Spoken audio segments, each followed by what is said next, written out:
Friends, जय श्री राधे कृष्ण। कैसे हैं आप सभी? स्वागत है आज आपका फिर से करंट मेला सीरीज़ के क्लास में। तो चलिए, आज हम 14 और 15 फरवरी का करंट अफेयर्स रिवाइज करने चल रहे हैं। बताइएगा कैसा आपका रिवीजन चल रहा है और कैसी आपकी पढ़ाई चल रही है। ठीक है, तो चलिए आगे बढ़ते हैं आज अपने अगले क्लास में। देखिए यहाँ पे पहला क्वेश्चन क्या कह रहा है, यहाँ पे देखते चलिएगा और थोड़ा अपने दिमाग में रखते चलिएगा, भूलिएगा नहीं। ये पिछले दिनों के, ये नए करंट अफेयर्स नहीं हैं। ये जो आप पिछले 2-4 दिन से क्वेश्चंस करंट अफेयर्स पढ़ रहे होंगे, उसी का बस एक रिवीजन क्लास रहता है। ठीक है, यहाँ पे क्या है कि 7 से मैक्सिमम 10 मिनट के अंदर क्या करना है, हमें करंट अफेयर्स को जल्दी रिवाइज करना है। ठीक है, अभी ये बस एम रहता है कि आपको एक रिवीजन कराते हुए चलना है इंपॉर्टेंट क्वेश्चंस का। तो देखिए यहाँ पे पहला क्वेश्चन क्या कह रहा है कि हाल ही में कोल इंडिया लिमिटेड को किस अवार्ड से सम्मानित किया गया है। किसका नाम आया है? कोल इंडिया लिमिटेड का नाम आया है कि किस अवार्ड से सम्मानित किया गया है। इसे थोड़ा सा जूम कर लेते हैं। तो देखिए यहाँ पे वही पूछा है कि हाल ही में कोल इंडिया लिमिटेड को किस अवार्ड से सम्मानित किया गया है। तो राष्ट्रीय ऊर्जा पुरस्कार, गोल्डन पिकॉक, CSR अवार्ड, पर्यावरण संरक्षण अवार्ड, भारत उत्कृष्टता अवार्ड, अलग अलग अवार्ड के यहाँ नाम दिए हैं, लेकिन आपको ये गोल्डन पिकॉक CSR अवार्ड का नाम याद रखना है। ठीक है ना, ये उसकी पिक्चर है। तो गोल्डन पिकॉक CSR अवार्ड दिया गया है किसे? कोल इंडिया लिमिटेड को। ठीक है ना, कोल इंडिया लिमिटेड को कौन सा अवार्ड दिया गया है?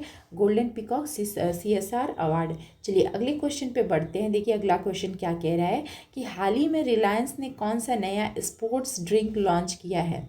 देखिए पहली बात, रिलायंस का नाम है, रिलायंस ने कोई स्पोर्ट्स ड्रिंक लॉन्च किया है। कौन सा स्पोर्ट्स ड्रिंक, यही पता करना है। तो देखिए यहाँ पे बूस्टर एनर्जी है, हाइड्रो फ्यूल है, रिलायंस फिट ड्रिंक है, स्पिनर स्पोर्ट्स ड्रिंक है। देखिए जो बच्चा ना थोड़ा सा गेस करेगा, वो सोचेगा कि पढ़ाई नहीं किया हूँ, थोड़ा गेस कर लेता हूँ, तो उसके दिमाग में आएगा रिलायंस, क्या पता रिलायंस फिट ड्रिंक होगा। लेकिन नहीं, ये नहीं होगा, यहाँ स्पिनर स्पोर्ट्स ड्रिंक होगा। ठीक है ना, स्पिनर स्पोर्ट्स ड्रिंक यहाँ पे राइट ऑप्शन होगा। देखिए अगला क्वेश्चन क्या कह रहा है कि प्रतिवर्ष किस तारीख को महर्षि दयानंद सरस्वती जयंती मनाई जाती है।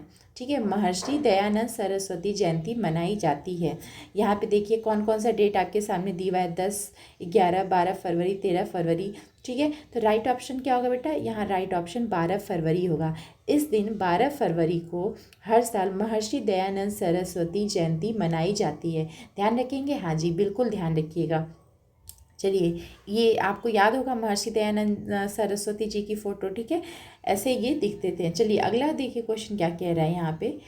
अगले क्वेश्चन पे बढ़ते हैं कि रेलवे के अंतर्गत किस नए रेलवे जोन के निर्माण को मंजूरी दी गई है। ठीक है, एक नया रेलवे जोन बनाने की बात की गई है रेलवे के अंतर्गत।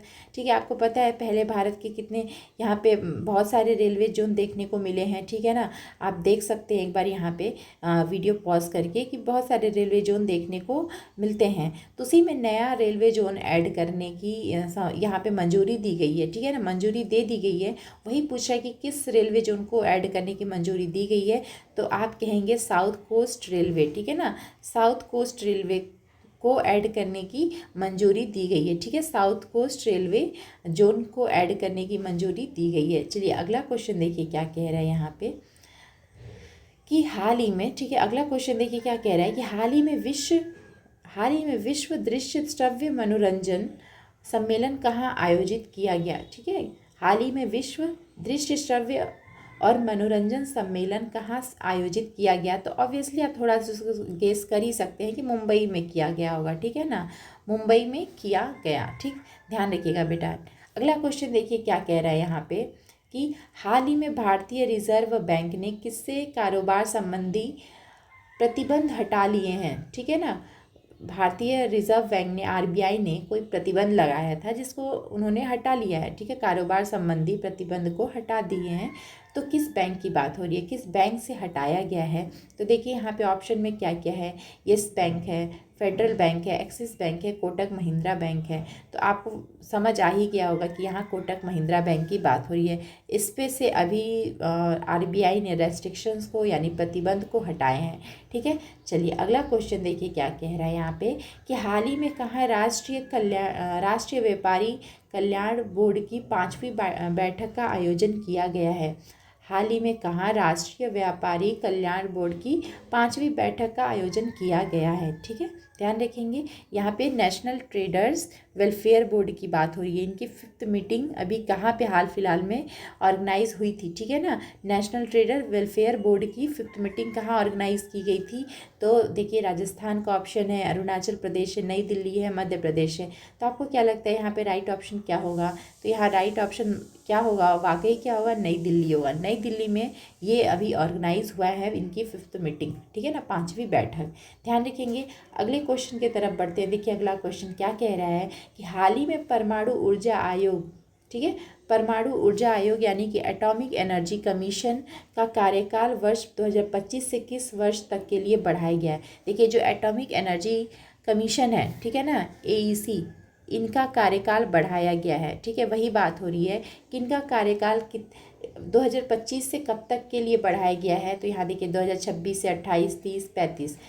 तो अगर आपने पढ़ा होगा, थोड़ा भी न्यूज़ देखा होगा तो थोड़ा सा आपको अंदाज़ा होगा, ठीक है, कि 2028 तक के लिए बढ़ाया गया है। कब तक के लिए? 2028 तक के लिए बढ़ाया गया है। ठीक है, 2025 से कब तक बढ़ाया गया है? 2028 तक के लिए बढ़ाया गया है। ठीक है, ध्यान रखेंगे। अगला क्वेश्चन देखिए क्या कह रहे हैं यहाँ पे। हाल ही में कहाँ 14वें एशियाई मत्स्य पालन और जलीय कृषि फोरम का आयोजन किया गया है? 14th Asian fisheries and aquaculture forum. ठीक है, इनका आयोजन कहाँ किया गया है? इस चीज़ को ही देखना है। तो आप बताइएगा कहाँ पे किया गया है, ज़रा इस चीज़ को अगर आपने पढ़ा है तो बताइए। देखिए महाराष्ट्र, चेन्नई, गुजरात, नई दिल्ली। ठीक है, यहाँ से इनका आयोजन कहाँ पे किया गया है? 14वें एशियाई मत्स्य पालन और जलीय कृषि फोरम का आयोजन नई दिल्ली में किया गया है। ठीक है ना, और देखिए यही इनका थीम है, grinning the blue growth in Asia Pacific. ठीक है ना, grinning the blue growth in Asia Pacific, ये थीम रहा है।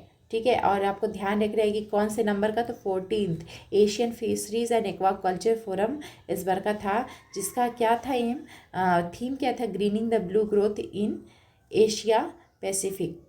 चलिए आगे बढ़ते हैं। अगला क्वेश्चन क्या कह रहा है कि प्रतिवर्ष किस तारीख को विश्व रेडियो दिवस मनाया जाता है? ठीक है, यहाँ बात हो रही है कि विश्व रेडियो दिवस किस तारीख को हर साल मनाया जाता है? बेटा जरा बताइए किस साल मनाया जाता है? तो ये आप कहेंगे 12 फरवरी को मनाया जाता है, 11 फरवरी को मनाया जाता है, 14 की 13 फरवरी को। देखिए सारे ऑप्शन जो हैं सब गलत है। यहाँ पे कौन सा ऑप्शन सही है? तो हर साल 13 फरवरी को मनाया जाता है। हाँ, यहाँ पे इस चीज़ को ध्यान रखिएगा। जो इसका थीम रहा है वो क्या है? Radio and climate change. ठीक है, रेडियो एंड क्लाइमेट चेंज, ये क्या रहा है इस बार का? थीम रहा है। ध्यान रखेंगे, हाँ ये थीम रहा है इस बार का। इस चीज़ को ध्यान रखिएगा, रेडियो एंड क्लाइमेट चेंज। चलिए अब अगली क्लास में मिलेंगे। आज तक के लिए इतने क्वेश्चंस आप रिवाइज कीजिए। पहले भी क्लासेस में यहाँ पे बहुत सारे वीडियोस डाले गए हैं पर डे के। ठीक है, तो आप रिवाइज करिए और फिर मिलते हैं अगले क्लास में। तब तक अपना ध्यान रखिएगा, पढ़ाई करते रहिएगा और बताइएगा कि आप किस एग्ज़ाम की प्रिपरेशन कर रहे हैं। ठीक है ना, किस एग्ज़ाम के एस्पिरेंट हैं। चलिए मिलते हैं अगले क्लास में। थैंक यू, धन्यवाद, जय श्री राम।